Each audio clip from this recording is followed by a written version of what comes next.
Hi everybody, I'm Todd Thorpe. This is Drew Markol. We're talking high school football today. And in case you don't know, we're from the Intelligencer and the Bucks County Courier Times. Drew, welcome. Todd, thanks for having me.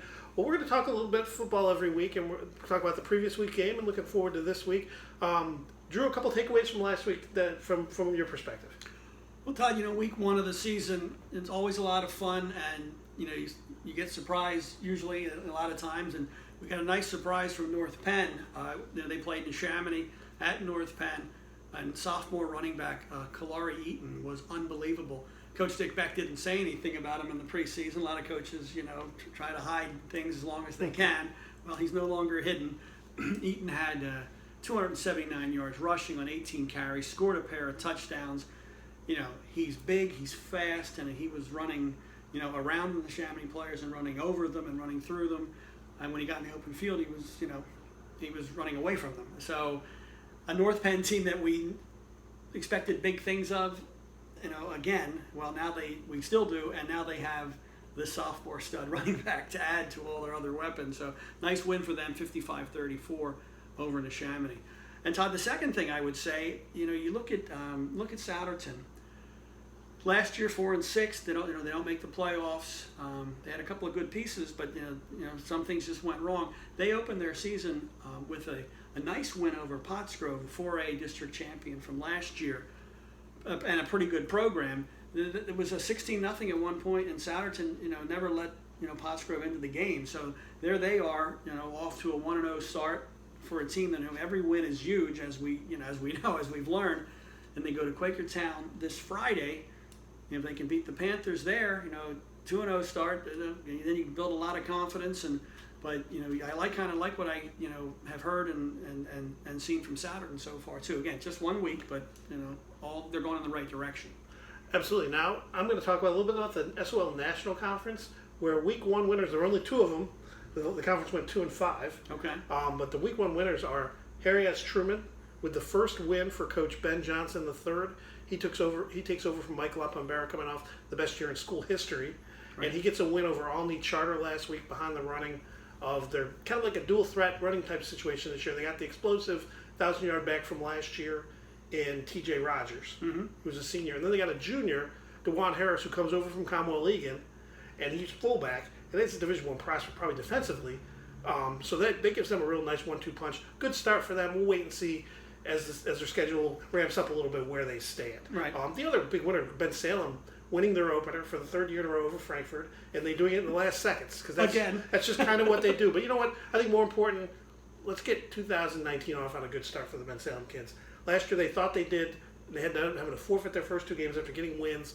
Hopefully that's kind of erasing that memory and just moving forward for the program. And then that's one thing. And the other thing I take away is Saturday, because Friday night gets all the attention, but Saturday a couple Catholic League schools got started, and both came up with pretty big wins, and you really weren't sure what we were going to have from either Commonwealth-Egan or Archbishop Wood. And Commonwealth-Egan, they come out with a win in week one, and they do what they need to do to set up their game in Wildwood this week against Roman Catholic. They beat Martin Luther King this week behind the running of Sincere Thomas, their junior running back. You can never replace what Patrick Garrow brought to that team in that program, but it looks like they have some nice pieces. And Wood, every year you wonder, well, what's Wood going to have this year? They lost this, they lost that, they this. Well, Wood goes out and beats Pope John the 22nd out of New Jersey, and it's a nice win. Anytime you win your opener against a team that plays in a power conference, even in another state, that's a big deal. So, that's what I took out of week one. Certainly, there's a lot more we're going to learn. Right. And also, along that same vein, you have LaSalle beats Imhotep Charter, a team they lost to last year. Good start for the Explorers too. Let's look ahead to next week or this week, Friday night, Thursday night, Saturday night, whatever day. There's a game on Thursday. Okay. Abington plays. Well, what are you most looking forward to this week? I would think, Todd, I like the the Penridge Neshaminy matchup at Neshaminy on Friday. You have a Penridge team open the season. They went up to Delaware Valley in District 2, long bus ride, shut out Del Val 13-0. A year ago, Penridge hung 55 points on Del Val, in a home game. But they go up there, play good defense. That's a pretty good team. That Del Val team. They're in an area with not many large schools, so they have to kind of find, big school opponents. And Penridge beat them 2 years in a row, so I don't know if they'll be wanting to play them anymore. But that was a good win for Penridge. Like I said, just 13-0. Then you have the Neshaminy, gives up 55 points against North Penn, but scores 34 in a game that was close most of the way. And the Neshaminy senior quarterback Brody McAndrew was tremendous. He was throwing it all over the place, and the senior wide receiver Ian Sheen had a huge game for them too. So I'm kind of curious to see can that Penridge defense stop the Neshaminy offense, and can the Penridge offense show a little bit more against the Neshaminy defense that gave up a ton of points to North Penn.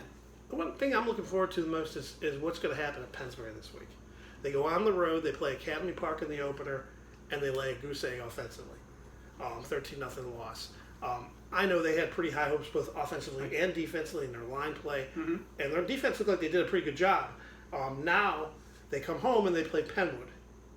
And one thing you know about Penwood, regardless of what players they may have gained or lost or whatever, they're going to be explosive and put points on the board. So Pennsbury's offense kind of has to show up more this week, and anything more than 0 points would be a good start. But they're going to have to really perform to win against Penwood, because if they lose, you start the same way you did last year with North Penn coming up next week. Yeah. So big game for Pennsbury, and I think that's the thing I'm most looking forward to this week. Well, that just about wraps it up for this week. Be sure to go to our websites. That's theintel.com and buckscountycouriertimes.com, as well as our respective Twitter, Facebook, Instagram, various other social media platforms. Whatever one you can find, we probably have them. But go to our websites, check out all the high school coverage from last week. That's where you can find the best coverage around. So we do it every week, and we got a lot of people out covering games and stuff. So I'm Todd. This is Drew. We'll see you next week. See you next week.